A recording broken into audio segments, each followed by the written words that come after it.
parameters here. You can see you have your LFO shapes, and then the rate, which can also be tempo syncs. If you're working with your sequencer, it could all be in time, shifted and modulate in time. And what's cool, what I think is really cool is this section here that they've added where you can actually change the values of the depth for your filter and your pitch, and of course your amplification. So you can do these cool kind of tremolo, pitchy effects and stuff, and you can kind of hear some of that. That's how I'm getting the twisting and turning up and down is using an LFO to kind of do the automation for me. So it makes the sound a bit more animated. And of course, if I just this, you can hear it's changing, the rate's changing. If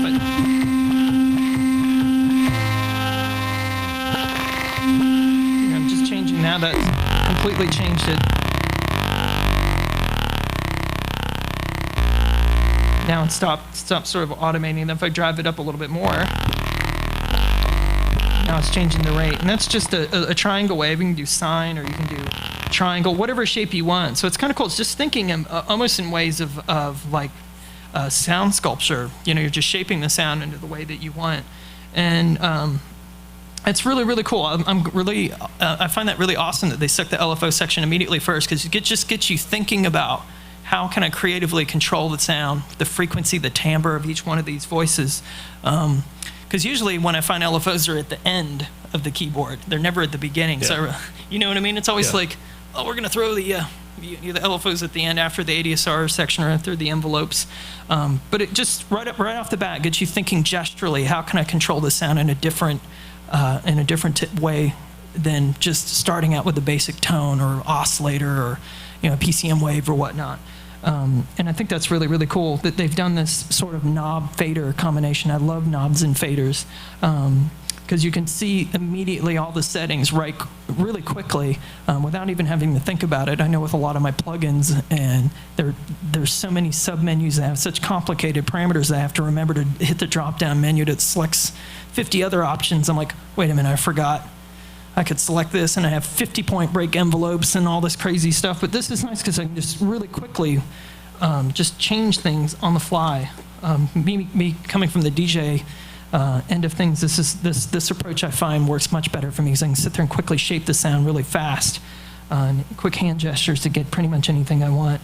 This is just another sound. It's just a very simple kind of like synth tine sound that I use, basically just using sine waves and then the filter section here.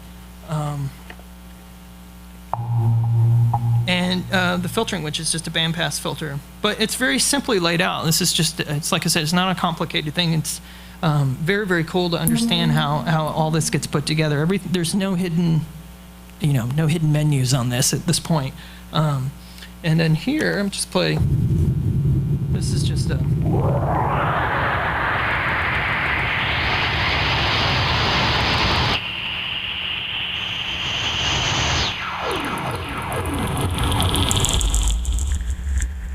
sort of an ambient, sort of textured sound like you're inside a cave, like insects or something. It's kind of like what I was going for, but.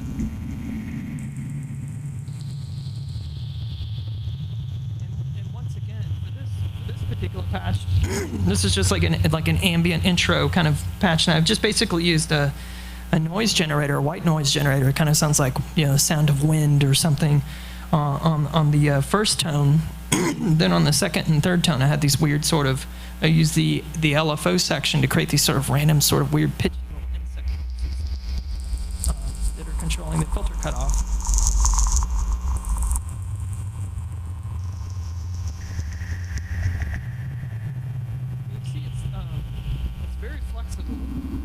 Probably my favorite part of the Gaia synth that I've been having loads of fun with is the effects section here. Just being able to just grab the control parameter and go really nuts with it is really, really, really fun. Let me try to find it. Preset. If I could do this at the same time, but I'll just tweak it here. And you can hear the.